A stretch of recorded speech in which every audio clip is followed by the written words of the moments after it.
Welcome back to the channel, guys.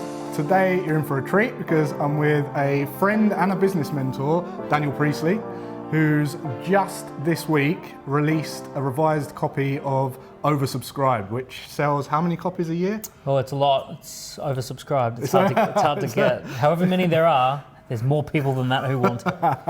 Absolutely. And one of the reasons I wanted Dan on is because he's already been on the podcast, but I wanted to do a video because some of the methodologies and the approach to business are very, very relevant when it comes to building wealth, financial freedom, because I know that I've applied the principles that Dan's taught in my own businesses, and I've seen how well that's done. It's something that I want to apply to every business that I ever create because it just works. And we're going to talk to you about some of the insights behind that oversubscribed principle. And we're going to talk about how some companies are very, very profitable and some companies aren't so profitable, and the differentiators between the two. And we're going to discuss some other cool stuff. So, cool. First of all, the book, when's it out? 27th of Feb, so it'll probably be already out when it gets out there. By the time you're watching this, the book will already be out. And just talk us through kind of the principles behind Oversubscribed. Yeah, so I think one of the reasons you like the book is because a lot of the principles overlap with trading principles. Yep. So principle number one is only oversubscribed businesses make a profit. So if you think about businesses big or small, let's go with a small business, someone who's a consultant who can look after 10 clients per year, but has 20 people who want to be a client, they're going to make profit. Their prices are going to be high, they're going to be happy, they're going to make plenty of income, and because they've always got a waiting list. And if you go to a big business like an airline, if they have a waiting list on their flights, they're going to make profit, and if their flights are half empty, they're not. Right. So this first principle of demand and supply tension, and demand and supply tension set the price, same as in the markets, right? So if you're trading a financial market, like as you know, more buyers than sellers push the price up, more sellers than buyers push the price down. So that's true for products. Yeah. Products, services, businesses. So the first principle of being oversubscribed is you have to have demand and supply tension around price. Right, that is really what attracted me to the whole model because, as you say, when there's more buyers than sellers, the price goes up. So what I'm interested in is how you approach building that system around your business. So how do you actually go from being the average cup of coffee shop that sells coffee at 30p to selling it at £2 but a big queue out the door? So the first thing you need to know is capacity, and capacity is what is the actual number of the supply number. What's supply side can I bring to the table? And we need to limit capacity, and the number one way to limit capacity is through your ability to deliver a delightful and uplifting experience. So it's not just the cup of coffee. It's, how long does it take to sit down and have a nice cup of coffee and to read the paper and have a really good experience at the cafe, and that it's not overcrowded and that you're not being rushed and that the staff are friendly. So we've got to actually look at all of those factors that go into creating a delightful experience, and that is our supply side. So I limit supply by delight. Now, if you think about a digital business, a person creates an online course, and they say, oh, well, theoretically 1 billion people can download the course and get great value from it. Well, if you take that approach, that means your supply side is 1 billion, which means that your price is going to drop to zero. Yep. People wonder why. Commoditized, right? Yeah, people say, oh, well, I created this great course and now people won't pay for it. It's like, well, you made supply 1 billion, so demand and supply means the price is going to go down. So you have to say, okay, well, how would a digital product be limited? Well, for starters, it's limited by the fact of who would get value from it, how many of those people are out there, how many of them can I add an additional layer of service to so that they really understand the product and get value from the product. And if we can start looking at all the factors that would go into delighting a person, then we can actually build a supply side tension. By actually reducing your market. We must reduce. So that's a real problem for most business owners. It's counterintuitive. It is, but when you start a business, most people just think about making the money. So it's very difficult to switch. They think about, well, I want to sell 5,000. So I better tell everyone that it's available and that anyone can buy it right now because I want as many people to buy it as possible. The truth is that people don't work like that. No. People want to buy things that are hard to get. People want to buy things that others are queuing up for, that others see as desirable. So we don't buy what others want to sell. we buy what others want to buy. Absolutely. Absolutely. So think about a exclusive luxury brand like Louis Vuitton. They don't let anyone into the store. No. They have a little velvet rope out the front, and they say, Security guard. You got to stay out there, and you can't come in just yet. You have to wait your turn." And that actually signals to the marketplace that we've got something of great value that people are willing to line up for. Yeah. So we have to engineer a genuine supply tension, and the number one way to do that is just reverse engineer delight. What are all the ingredients that has to go into the product in order for someone to be blown away by it? And if you start with that, not just an average experience, not a good experience, not a satisfactory experience, but totally joyful, uplifting, delightful experience, that's what we're trying to reverse engineer. Yeah. And if you do that properly, there should actually be some constraint. And that constraint creates supply side tension. And then the other side of the equation is creating and manufacturing demand side tension. Right. The basic of it is that you need to break the year into 3 parts and have weekly campaigns that just happen on a perfect repeatable week, quarterly campaigns that are big and uplifting and create buzz, and then an annual big message that creates an ongoing conversation. And when we do those 3 things well, the perfect repeatable week, the quarterly campaign, and the annual big message, we actually manufacture an excess of demand. And then basically what we're trying to do is create higher demand than supply. So you can charge what you like. So because it's so delightful, you charge what you like. Exactly. Right. Demand and supply tension will then set a price that's profitable. And also in the delight, it's being able to deliver a product that people want to tell other people about. Because exactly. You need to... That's almost a flywheel effect of buzz and hype. Yeah, you're looking for something that's remarkable. And in the book we talk about think like a media company, so that you actually make something that people want to photograph and share on Instagram. You make something that people want to record a podcast about, or they want to put on their YouTube channel or their Facebook account. And if you can create something that is kind of share worthy or remarkable, then that reduces your marketing costs to zero. I always think of Coca-Cola when they just decided to print names on a bottle. Yeah. They literally didn't change any marketing. They just printed some labels. Yeah, exactly. I'm with Jason. And now everyone is over the world sharing the bottles. And it doesn't have to be complicated, right? It can be the simplest thing. So what I see a lot of people making the mistake of is they build products that they think that people need instead of really kind of getting to grips with who they can give delight to. But almost they don't necessarily meet people where they're at and give them what they want, then give them what they need. One of the revised chapters in the book is meet people where they're at and speak their language. And it's all about this idea that people are not going to buy what they need, they're going to buy what they want. And what they want is a product that speaks to them in the language that they understand right this minute. So for example, a fitness trainer who really understands fitness and they understand that end result of being super fit, and they start talking in the language of macros, and they talk in the language of dedicated high intensity trainings every 4 weeks and all this sort of stuff. Well, they start talking about all the stuff that you need to do, and it doesn't resonate with people who are at the beginning of the journey with what they want. And if you can talk to people in the language of what they want and deliver what they need, then you've mastered the art of taking people on that journey. Yeah, I always think of a vitamin and a paracetamol. And although the person's got a headache because they're kind of malnourished, they need vitamins. But it's easier to give them a paracetamol because they want the paracetamol to get rid of the headache, right? And the perfect business is a business that does both. Right. So recently I was talking to someone who you and I both know, Sebastian, in Dubai, who's running a program on bullying, anti-bullying campaign. And he was talking to me about this 6-month approach to getting a child out of bullying and how he's put that into a course. And we were also talking about, well, actually, there's a 48-hour approach as well. So when an incident happens, you actually have to have an intensive remove the situation, remove the pain, de-escalate the situation. So he has to have one product that is the first 48 hours, another product that is the 2 weeks, and the other product that is the 6-month resilience, rebuilding, rehabilitation sort of approach. And he can have all of those products. But the problem is he says, well, to apply the principle, the 6-month program is what people need. But what they want in that moment is something that fixes the problem right now, reduces the headache right this minute.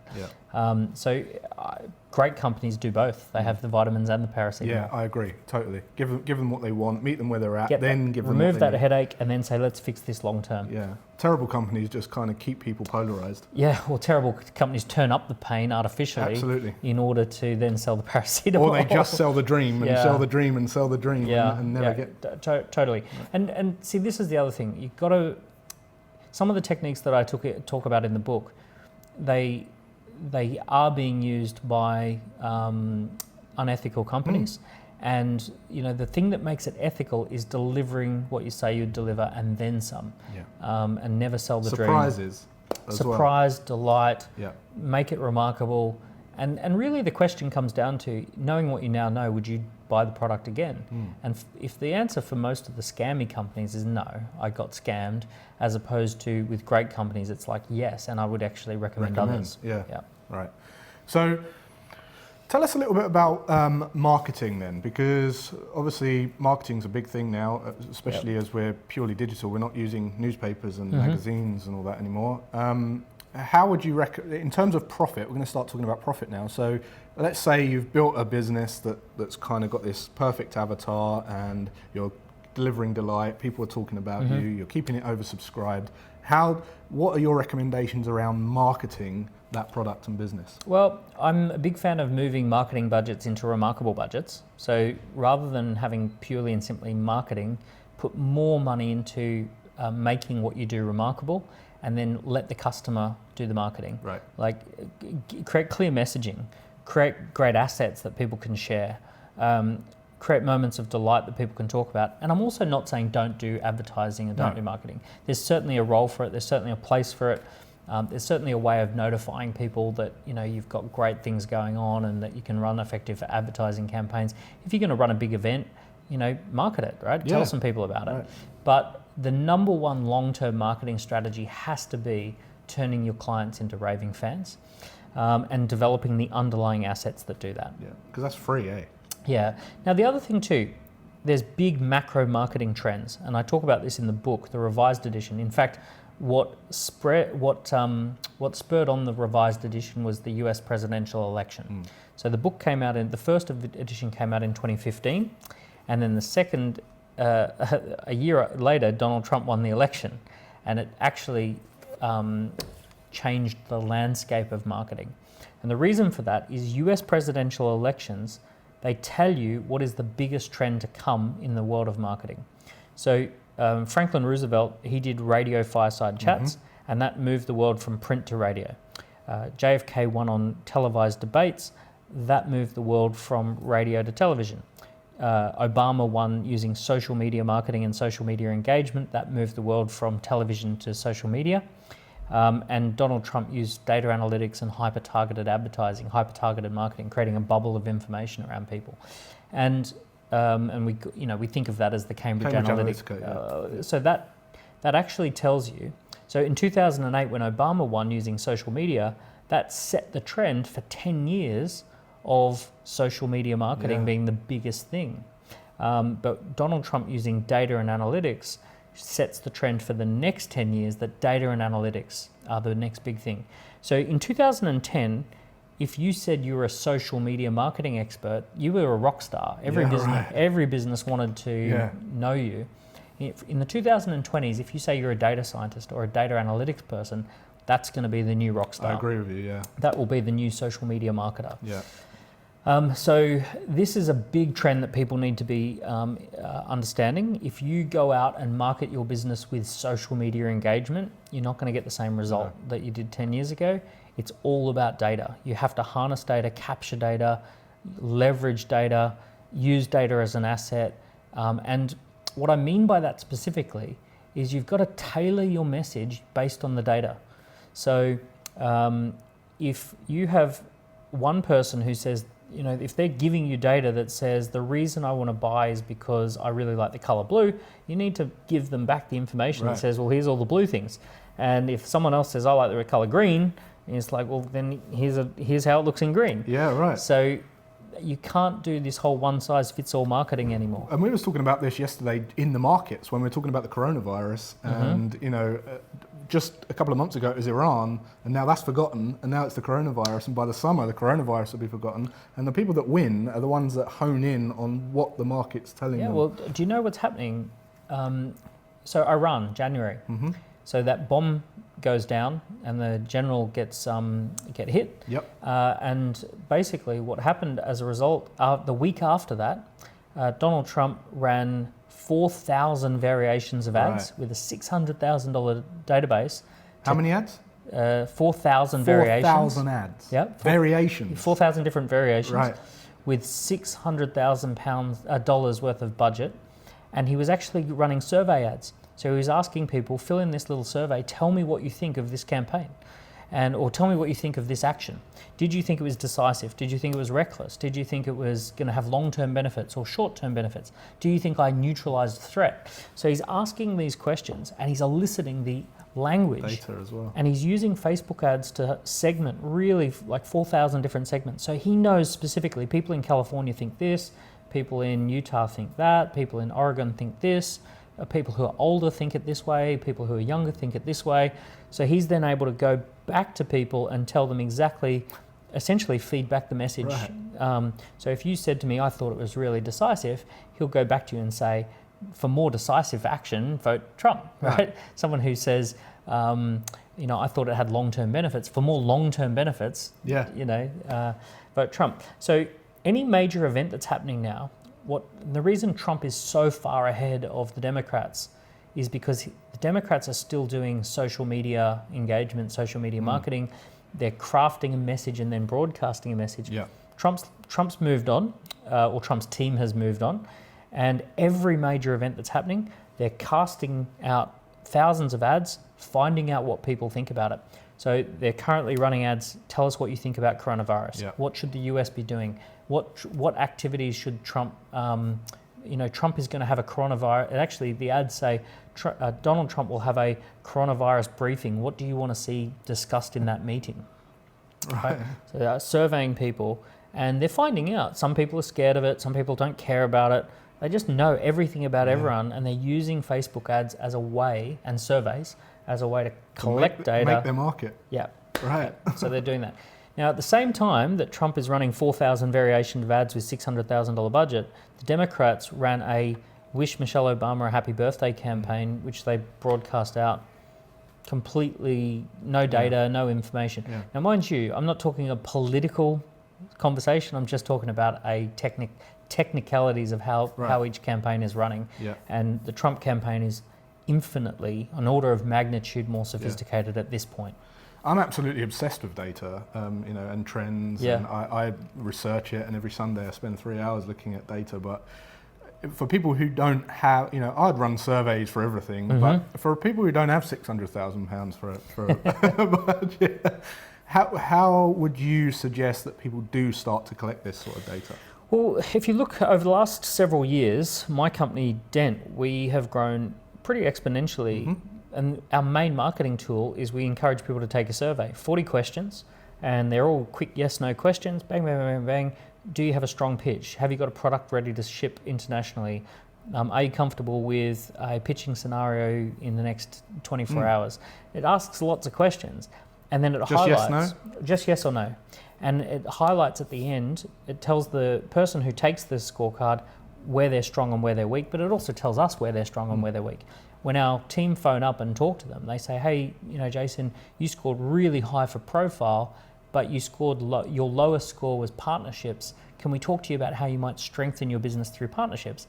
And because we're talking about the thing that matters most to you, you're going, let's talk about it. Of course, yeah. So simple strategy is just conducting more and more and more surveys of your clients and potential clients, and then responding based on how they answer. Now, we have pioneered some technology around this called ScoreApp, scoreapp.com, basically setting up online scorecards. And what we're doing at the moment, we haven't released this feature, but it'll come soon, is it will actually build and write an email campaign in real time. For retargeting. So it'll give you a retargeted list that you can then use on Facebook, and it will also build an email campaign that speaks directly to the way people answered their questions. So without you having to load up a special email marketing campaign or even think about it, Yeah. if someone scores low on this, it starts emailing in a particular way, high on this one, starts emailing in a particular way. So the email campaign automatically responds to how you fill in the survey. Amazing. And what kind of questions would you be asking? Yes, no questions. Yes, no questions. So it's really simple. You want yes, no questions, because that's what the brain just loves to fire through. As soon as you say yes, no, maybe, Yeah, sometimes. Right. As soon as they have to think. Right? So yes, no questions are the most powerful questions. Yep. As soon as people have to think, they shut Yep. off. And then the other one you want to ask, essentially the question should relate to two things predominantly. Number one, a past behavior. Mm-hmm. Are you doing this? Have you done this? Or a current frustration. Yep. Are you frustrated by this? Are you annoyed by this? Those two questions in different variations will get people fastest through a scorecard. And if you're asking people about their frustrations, and if you're asking them about behavior, they can answer you very rapidly, very quickly, right. and if it's yes or no. And essentially, if you can build a 30 or 40 question scorecard around that, you will start getting lots of data that you can then respond to. Amazing. If you want to check out an example of that scorecard, you can go on the KPI. Key person of influence. Search key person of influence scorecard in Google. Right. That will give you an example. Yeah, that will give you a feel for that data collection process. Strategy, yeah. And how many people have filled in 70,000 people. I recently calculated, using this approach, we spent £107,000 on ads, right, and generated 2.7 million in sales. So it was a 3.9% ad spend, which is very low. Yep. Most people spend 10 to 15%, which is why it cuts into their profit. The correct amount is somewhere between 5 and 9% typically. 5 and 9%, right. And then under 5%, you're actually underspending on ads. Mm-hmm. So what came out of my review is that we're actually spending too little on ads. Right. We're getting such a great response from this that our ad budgets aren't keeping up with the sales. Right. So we're making way on the far end of high performance. But you've also got to be cautious of that fine line between where your capacity to delight is, right? Because you're limited by the capacity. Yeah, so at all times you should never exceed your capacity to delight. As a general rule, any time you're not delighting one, you're actually risking not delighting everyone. Yeah, right. So imagine a restaurant, if they overcrowd the restaurant, suddenly everyone goes from having a good time to everyone having a bad time. Yeah, right. And this is actually surprisingly true with a lot of businesses. There's a tipping point where you're not just pissing off one person, you're pissing off everyone. Yeah. So with regards to that, just to finish up on that scorecard, that's something that you could do straight away before you even start a business, isn't it? Yes, in fact you should. So I probably wouldn't use that kind of scorecard. Maybe you'd just do a basic survey. I love it when, I see 3,000 companies starting up or growing, and whenever I see, if I'm talking to startup, whenever I see someone who says, oh, I've just spent the last month doing face-to-face interviews, face-to-face surveys, I know they're going to crush it. Yeah. They're going to massively crush it. Because they understand. They know people. They've gotten face-to-face. They've seen the non-verbal communication. They understand the language. They've honed in on the frustrations as cheaply and as fast as you can by asking lots of questions. And then whenever I see someone who says, I've had an idea and I'm building a website and I'm putting a CRM together and I'm coding away and I'm building and I'm, it's just like, I know it's not possible that you're going to massively just tune into the marketplace and what the market wants by guessing. And it goes back again to giving them what they think they need, which you're basically setting a rod for your own back, because you've got to then go and market it. Yeah, and then you get committed to a particular strategy, and it's hugely expensive to switch. Yeah, right. Suddenly you've committed to green, and the marketplace always wanted it in red, and now you've got to go back and rebuild the thing in red. Right. Okay, so finally then, I'd love to talk about just a little bit of some of the insights from, you're writing a new book called Doubling Speed. Doubling Speed, yeah. And I'm obsessed with the studies that you're doing on some of the companies. So can you share some insights on what it takes to really excel as a business? So there's a small number of companies that have consistently doubled around the same time frame, year upon year upon year. So for example, they might double every 2 to 3 years. Right. And they do it like clockwork. And they're businesses like McDonald's, like Nike, like Facebook, that was like every 9 months for 10 years. Yeah, right. Every 9 months. Yeah, there are businesses that plateau and then they get back into a doubling speed, like Lego, Fender guitars. So what I'm doing is I'm doing a research project into businesses that just double and double and double, and they go from 1 million to 2 to 4 to 8 to 16 to 32, and then they go from 1 billion to 2 billion to 4 billion to 8 billion. And there are actually these companies that do it, and it's incredible. Rolex is another one. Hans Wilsdorf, creates the Rolex and the wristwatch, the male wristwatch. And he goes and gets a marketplace, and he doubles and doubles and doubles, and now they're like, you can't even get one, and they're a massive, massive company. So I've gone out to look at companies that just double and double and double. And what happens is that all businesses hit a complexity wall, and essentially something creates complexity. It could be the culture, that they just can't add more people to the team and maintain performance. It could be the product hits a wall as to the market size. Location. Yeah, it can be locations that, like for example, a McDonald's store, it's unlikely that a McDonald's store is ever going to do more than say 2 million in sales, but you can have lots of McDonald's stores. Right. So you'd be foolish to try and get one McDonald's store to do $100 million, right? Yeah. But you'd be fine to put 50 of them around. Yeah. So we identify the difference between growing and scaling. Growing is getting better performance. Scaling is duplicating performance in new regions and new locations. So we want to look at, do you need to grow or do you need to scale? It's very hard, as I say, it's very hard to grow a McDonald's, but very easy to scale a McDonald's. And that was the key distinction that they made. So we look at how do you set up a team so that you're not going to hit complexity walls. It kind of flies in the face of a lot of the most recent thinking around teams being flat, lovely, peace, love, doves, and Hare Krishna kind of approach. It's actually, you do need some hierarchy, you do need some rules. Yeah. You need to have some high standards around who stays and who goes. Yeah. Everyone's kind of like hold hands and sing Kumbaya, which works up to about 12 people. But after you hit 12 people, you hit a complexity wall. Definitely. And you need a little bit of rules. Look, for starters, I really wish everyone would stop thinking online or offline. Everyone is online, everyone's offline. Yeah. Like, we've crossed a barrier long ago that a lot of people say, oh, I want to build an online business. No, you want to build a business that really resonates with people. You want to build a business that touches people, that triggers emotion, that makes people think, I can't live without that. Yeah. And the idea that it's almost as silly as saying, I want to build an on-radio business. Yeah. Or I want to, it's like, it's just a tool, right? Yeah. And the fact that it's delivered online, or some value is delivered online, all businesses have to deliver some value online, right? A hair salon has to have an online booking system now, if you want to be a good hair salon, and a good business that might have an online course should probably have offline meetups and should probably have things that are happening, or probably stick something in the mail that makes it physical.